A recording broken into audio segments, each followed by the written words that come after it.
In a quiet village nestled between the green hills of northern India lived a woman named Meera. She was 36 with lines of quiet sorrow etched on her face and eyes that had forgotten how to dream. But her heart still beat fiercely with love for her children Anaya and Kabir. Life had never been kind to Meera.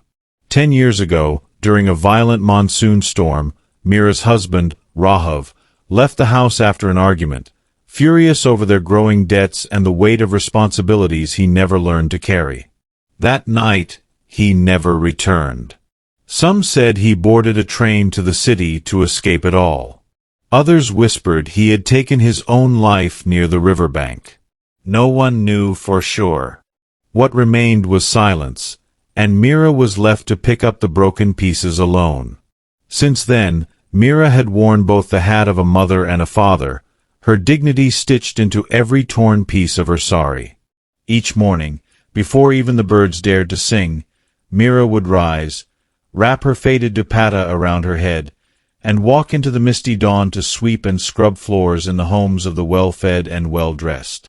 Her hands had grown calloused. Her back constantly ached, and her soul was quietly bruised by the cold glances of society. The few rupees she earned barely covered the cost of rice and lentils. Milk was a luxury. New clothes were a fantasy.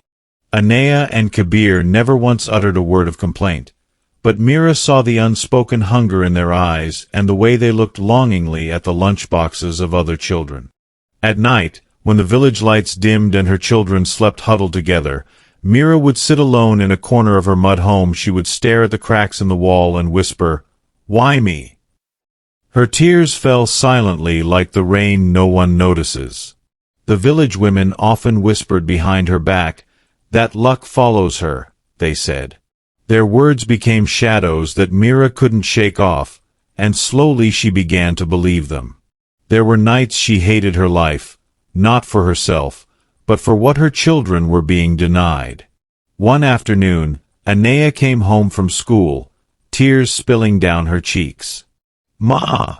she cried. The girls laughed at my torn clothes. They said I looked like a beggar. Meera held her daughter close, whispering, "You're a queen in my eyes, Anaya. Clothes don't define your worth." But inside, her heart broke like a dry twig. That evening, Kabir came to her with a drawing he had made at school. It was a stick-figure family under a bright sun, and in the center was a smiling woman with wild hair and large hands. He had scribbled under it, "My superhero, Ma." Meera's breath caught. She hadn't seen herself through her children's eyes until that moment. They didn't care for silk or silver. They loved her. Her tired hands were heroic to them. That night, something shifted inside her. A flicker of strength, gentle but fierce, lit up her heart. The next morning, Meera woke not with dread, but with determination. She said to herself, "No more tears. If I am all they have, then I must be more than I've ever been." She began taking on extra work, mending torn clothes, stitching blouses, even learning to embroider at night. Her fingers bled, but her spirit didn't. With her first little savings, she surprised Anaya with a new blue dress and gave Kabir a second-hand sketchbook. The joy in their eyes was worth more than gold.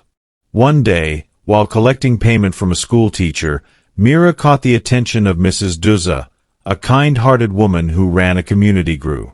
She told Meera about a small business initiative that helped women learn skills and start local ventures.